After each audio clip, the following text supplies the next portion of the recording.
Welcome. In this video, we're going to talk about the purpose of forms. The goal is to introduce 5 major aspects of forms. Again, things you can take from forms or what forms can do well. We can also kind of talk about the extent to which forms are or are not useful. An obvious thing to keep in mind is the proportion of each of these concepts is going to be very different according to different martial arts. It's going to be different among a martial art. So again, within a martial art, it's also going to be different among schools doing the same martial art, right? You can imagine there are at least thousands, I have no idea what the actual number would be, karate schools, just as many probably taekwondo schools, and there's going to be an infinitude of different proportions of these 5 aspects. Additionally, there's going to be more than 5. However, I'm going to stop at 5 because otherwise I'm going to be talking for hours and we don't want that. Neither of us want that. So let's actually dive into those 5 aspects. We're going to run through 2 forms in particular, so Sangsu Gumbop 7 and Sangsu Gumbop 8, and play with these different ideas, even showing how all 5 of them are going to be instantiated to some extent in each form. You're also going to see that, notice I said 7 and 8, so they're forms right next to each other. How different, how different those proportions are going to be within even the same style within Gumdo, right? So the Sangsu forms. So we're going to play with Sangsu 7 and 8, but let's also talk about the other 5 aspects. The first one is going to be creating muscle memory. I find that this is kind of the most important one of the 5 that I'm introducing. So are there better ways to cement muscle memory? Sure, right? So I would argue that the best way to learn how to move against someone is to move against someone. So actually be in a sparring situation or a drilling situation where you're up against someone. So this is very much the realm of Kendo and Hema, right? Most of the stuff that you do is with a partner, right? However, you're also not always going to have a partner easily accessible. So forms are a really nice way for you to get a lot of extra time to practice, to build, again, good neurological connections, kind of learning how to move more effectively, and you can think about more thematic things as you go through a form. So for example, glute activation, or even where weight distribution is, or even how to move the sword depending on the length and weight of the weapon. So you can think about all these other things when you don't have someone in front of you, so that when you are sparring someone, you've already built in some muscle memory to actually do something. The second idea is mobility. I'm going to be using that word pretty generally, right? So mobility in the sense that it can literally just keep you moving, right? So especially when a lot of us have office jobs, for example, being able to flow through a form just to keep moving is good. Additionally, that does add your confidence to your footwork. So one thing that I see mostly in Hema, but also in Kendo and a lot of non-kata style martial arts, is the footwork can be kind of start and stuttery, right? As opposed to moving very confidently, moving very fluidly. So forms-based martial arts tend to be pretty good at mediating this. Additionally, so number 3, we can actually take short combinations. Notice I'm not going to say apply the whole form because short combinations. So we're going to take short combinations and apply them against someone. So these are things that can actually work in a fight or theoretically work in a fight. So that, for me, at least again, showing where my bias is, I like to look at forms in that aspect. I really want to take things from a form and apply them. So that is something that we can also think about. A 4th aspect is more on the spiritual/ritual aspect. So this is definitely a lot more true with something like Iaido, where it's all about, not all about, you know what I mean, but a primary attribute of Iaido is that ritualistic aspect. Having the perfect angles when you're putting the sword down, having that control. So it's a very, very ritualistic. Additionally, that's also true for many other martial arts. Again, a lot of the smoother martial arts are about ki or chi, energy movement and stuff like that. Whether or not you believe in that stuff is a whole other thing, but that is a very real aspect for many practitioners of forms-based martial arts. And the last one, so if you saw my video on why we lift the knee in some Gumdo forms, aesthetics. So sometimes you have things in the form that just allegedly look good. So for example, in one of the forms of Sang Soo 9, we have a cartwheel. Does it do anything? So there's a reason for it. However, if you look at it a little more objectively, it's probably for aesthetics, maybe a display of your acrobatic ability. However, from a direct translation from a form to a sparring or a fighting situation, don't cartwheel. So aesthetics is going to be an aspect of forms that I'm going to mostly ignore for these guys. But let's actually take a look at parts of forms, right? I'm actually going to start at the beginning of both of these forms, right? So Sang Soo 7 and Sang Soo 8, kind of give you an idea, right? I'll flow through it first, I guess, where I kind of want to stop, and then we'll kind of dissect it a little bit and look at those 5 aspects and kind of see what is really working, what's not really working, right?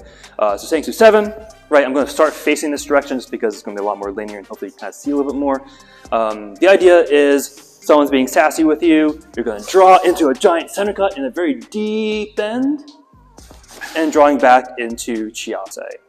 Allegedly you wait 3 seconds here, which is not my bag, right? But from here, you're going to upper block, uppercut, using the false edge of the sword to pull back, block, whoop, block. I want to make sure I'm still in camera. You're going to hook up, down, and going off to the side. 1, 2, don't hit my decal, 3, 4. And that's probably where I'm going to end it, just because there's a lot of stuff that we're going to eventually play with. So let's start off with the first half of 7. So the very first move, right? Someone is being sassy with me, I'm going to draw, do a center cut, and draw back. So theoretically, you're doing a center cut instead of a cross, because this is going to be a lot more centered toward someone. And if they kind of run into your sword, you're kind of in a good position. However, in general, and this is going to get where I'm going to get a little nitpicky, historically, so when you're in a fighting situation, you don't want to draw your sword when they're that close. Same thing with putting our sword away. Again, the chakam or the noto, right? So for example, the chakam in 7, the new version is this guy, right? That doesn't make sense to do on the battlefield, right? So I just finished everything. I'm like, haha, I'm going to put the sword away with all the blood that is still on it, is or is not still on it. Iffy, right? So from a historical perspective, you probably wouldn't be doing that, but anyway, we're not going to play with history just yet. So, okay, so in terms of application and stuff like that, would I say that this is good for striking in a short combination? No. Right? The reason I wouldn't say yes to that is, first of all, you're really reaching with this. It's a one-handed strike that you could have done two-handed. It's meant for range as opposed to power, and it's very telegraphed. It's very easy to be deflected offline. It's generally not going to be a good application sort of thing. Is it? So going back up, so muscle memory is going to be true for all these, is building muscle memory regardless. So another aspect is mobility. Sure, right? So the idea, the ability to be able to go from kind of like a straight up position into that deep bend here and still be able to draw back. What you can do is think about the muscle group activation, right? So activating that back glute to draw in your front foot, or if you want to think about it from here, pushing off the front foot, getting back up. Two very, very different perspectives, but the different ways you can work on your mobility. Is there an aesthetic portion of that? Sure, like you probably wouldn't go into a super deep bend right off the bat if you're trying to fight someone. It does look good though. Now in terms of like spiritual energy work, I'm going to kind of also leave that off to the side. Anything can be used for that sort of thing.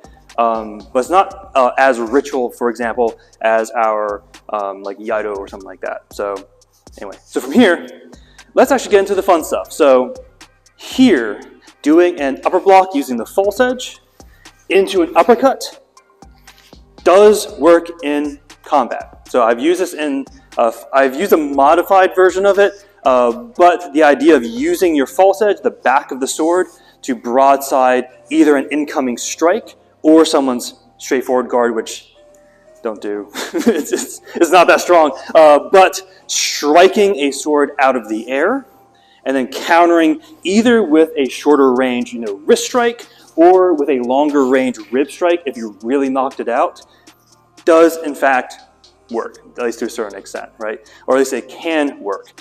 Now notice, I'm not saying the entire combination that we just did. It wouldn't, like this whole thing would not work in a fight one-to-one. It just would not work.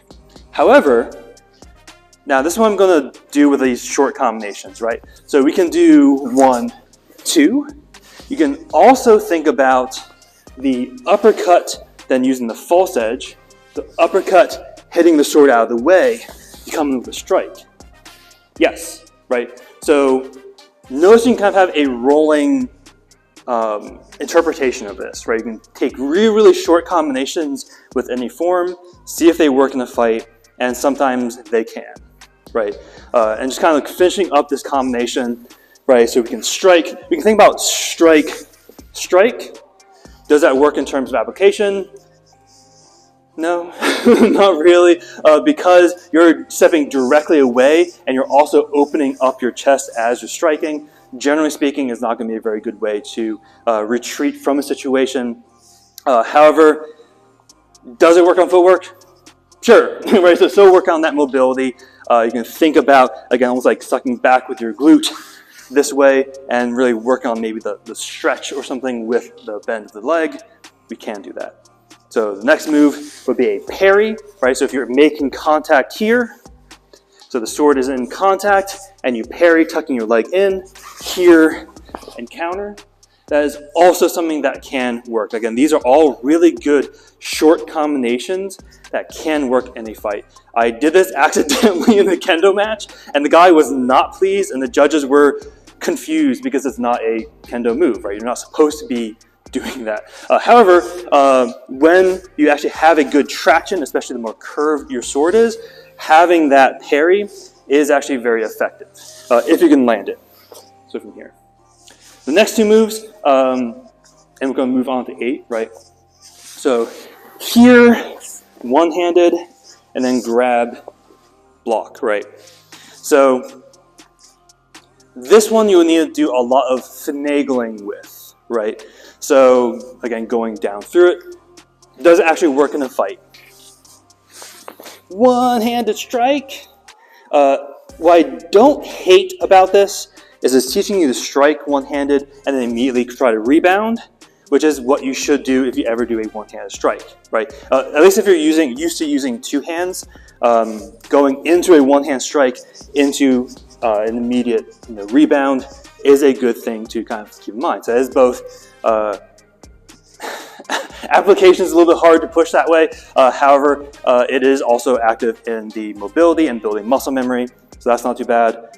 Aesthetics, maybe this looks cool, big old one-hand move here and the very dramatic bang, right? Our infamous Pao Sensei, right?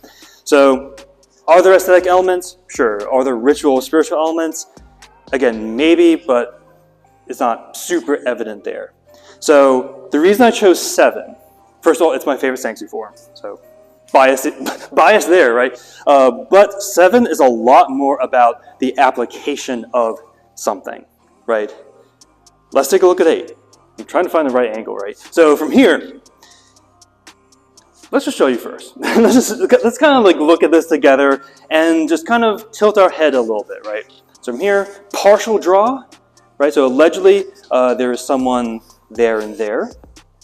I'm kind of like faking towards this person, but then I do a big old turn, uppercut, big old turn, walking stance, facing that person. I'm going to try to face you. I'm probably going to run into the camera, so keep that in mind, right? So from here, give me as much space as possible. Block, no movement. Crosscut, movement, diagonal movement. And then you run. You run at the person, switch reverse, and do a nice big old reverse strike back into our normal grip. Let's talk about that. Again, muscle memory is always going to be there, right? These are all, whether it's building good muscle memory or just muscle memory is a whole other thing, but it is creating those neural connections to be able to move that way more fluidly. However you practice it, that's going to make it more permanent, right? Practice makes permanent, right? So, application, right? In terms of application,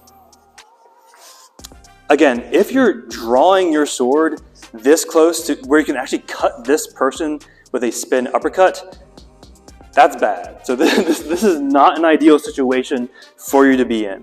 So application-wise, no, right? If you happen to be in that situation, maybe, right? So the idea behind it could be, so again, this is, so the idea of two people is canonical. The idea that I'm introducing right now is more of my own brain juice. So with this, I'm more likely to be striking this person, right? My hips are kind of open this way. It's easier for me to step this way, as opposed to kind of either do a cross step or push this way. Regardless, this person is at an advantage over me. So I'm more likely to attack this person. So psychologically, attacking that person first would kind of mess up their game plan a little bit, right? So by showing, almost like I'm going to fake cutting you, and then turn uppercut you into a low guard, I'll let you think about that, right? Whether or not that's like super applicable. There is an idea in there, so again, these are again thematic things, again mobility aspects as well as other things that I actually do like. The idea of you attacking and then going immediately into a defensive position. Notice I do not consider this defensive.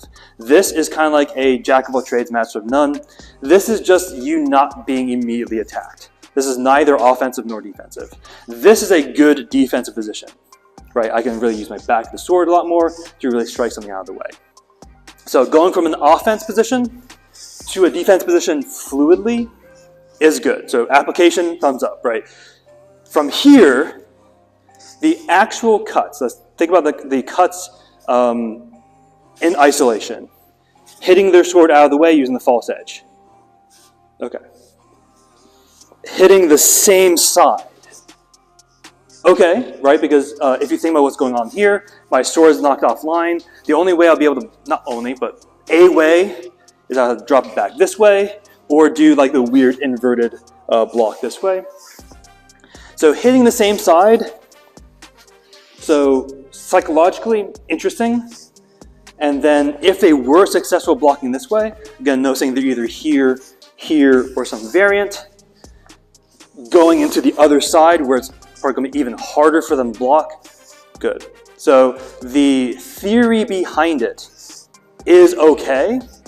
The execution,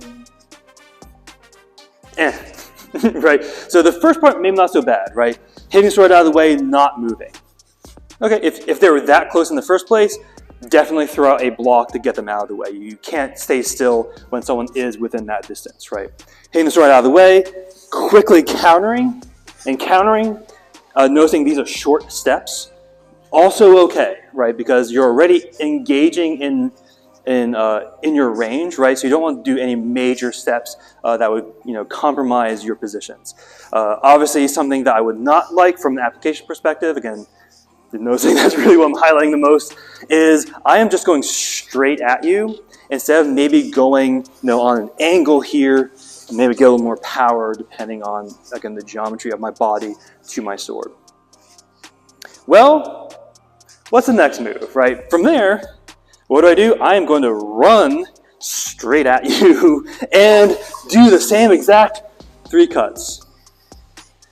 Application-wise, terrible idea. Don't ever do that. The reason I can say that with some confidence is I tried to apply this with a non-conforming partner, right? So someone who was consensual but didn't want to necessarily make me look good, and it didn't work because we just I ran into them and they just went offline and countered me very easily.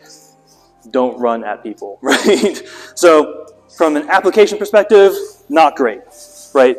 From learning how to speed up, so this is the mobility aspect, learning how to speed up that combination with weird footwork, not bad, right? So you're learning how to move quickly, again, activating the glutes.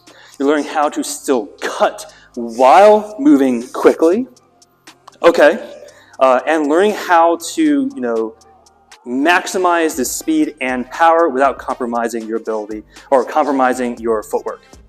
So from a mobility standpoint, that sounds good.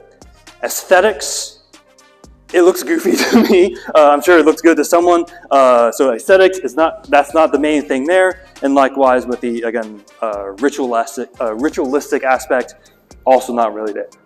And the last move, just because I think we kind of wrung this one dry. So with that last diagonal cut, switching to reverse grip into a cut, probably not great. And the last thing, I'm not going to really do much with it because the idea of switching to reverse grip while you're engaged with someone to hip check and hit you with a reverse grip is very aesthetic. It's working on that muscle memory and that fluidity, learning how to switch when you need to, but in terms of application, also something I wouldn't recommend.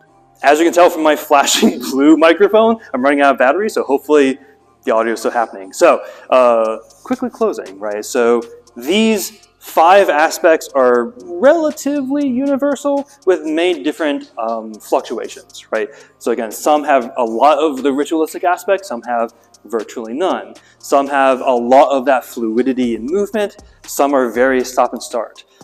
So in terms of a defense of forms, I think these 5 things are at least the go-tos for a lot of justification for form-based martial arts. So I encourage you to look at your own form-based martial art, or if you don't have a form-based, noticing maybe what making a flow, right? So for example, if you do a lot of HEMA, but you don't have a flow routine, maybe incorporating a flow routine will help with that fluidity or any of these other 5 aspects. But with that, make sure you stay safe, stay humble, and keep training.